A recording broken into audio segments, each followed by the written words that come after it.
Election سے 3 دن قبل صرف ایک جلسہ کرنے کی اجازت دے دیں، ان کو لگ پتا جائے گا۔ سنا ہے نواز شریف نے لیا کا جلسہ کینسل کر دیا، ان کے جلسے نہیں جلسیاں ہو رہی ہیں۔ جس طرح کا الیکشن کروایا جا رہا ہے اس سے ملک میں سیاسی عدم استحکام بڑھے گا، ملک کا بیڑا غرق ہو جائے گا۔ بانی تحریک انصاف عمران خان کی گفتگو۔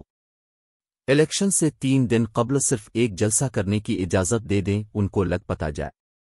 راولپنڈی 05 جنوری 2024 عمران خان نے چیلنج کیا ہے کہ الیکشن سے 3 دن قبل مجھے چھوڑ دیں اور صرف ایک جلسہ کرنے کی اجازت دے دیں، ان کو لگ پتا جائے گا۔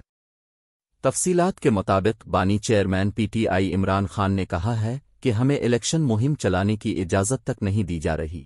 میں کہتا ہوں الیکشن سے 3 دن قبل مجھے چھوڑ دیں اور صرف ایک جلسہ کرنے کی اجازت دے دیں، سب کو لگ پتا جائے گا۔ سنا ہے نواز شریف نے لیا کا جلسہ کینسل کر دیا، ان کے جلسے نہیں جلسیاں ہو رہی ہیں۔ ایک پلان اللہ بناتا ہے اور ایک پلان بندہ بناتا ہے، لیکن ہوتا وہی ہے جو اللہ کا پلان ہوتا ہے۔ پوسٹل بیلٹ کے ذریعے اپنا حق رائے دہی استعمال کروں گا، یہ سب صرف اس لیے کیا جا رہا ہے کہ عمران خان دوبارہ اقتدار میں نہ آ جائے۔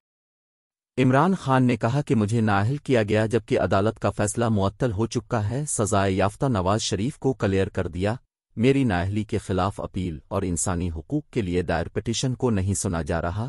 یہ کیسی جمہوریت ہے جس میں ہمارے امیدواروں کو گرفتار کیا جا رہا ہے؟ بانی پی ٹی آئی نے کہا کہ کاغذات نامزدگی کی مستردگی کے خلاف لاہور ہائی کورٹ فیصلہ کے باوجود 4 روز سے تحریری آرڈر جاری نہیں کر رہا۔ جس طرح کا الیکشن کروایا جا رہا ہے اس سے ملک میں سیاسی عدم استحکام بڑھے گا، ملک کا بیڑا غرق ہو جائے گا۔ انہوں نے کہا کہ ایک مفرور کو ہم پر مسلط کیا جا رہا ہے، ملک میں قانون کی حکمرانی ختم ہو چکی لیکن ہم آخری گیند تک لڑیں گے۔ عمران خان نے کہا کہ جو پی ٹی آئی چھوڑے گا وہ اپنا سیاسی مستقبل ختم کر لے گا۔ پی ٹی آئی کے پاس ووٹ بینک ہے، اسی لیے اسٹیبلشمنٹ سے یہ پارٹی نہیں ٹوٹ رہی۔ الیکشن ختم ہوتے ہی لوگ پی ٹی آئی کی طرف آئیں گے۔ بانی پی ٹی آئی نے کہا کہ میں سیاست دان ہوں، سیاست کروں گا، بندوق ہاتھ میں نہیں پکڑوں گا۔ عزت ذلت زندگی موت رزق اقتدار سب اللہ دیتا ہے۔ الیکشن کمیشن کا میچ پہلے سے فکس تھا، اسی لیے ہمارے انٹرا پارٹی انتخابات کے معاملے کو التوا دیا جاتا رہا۔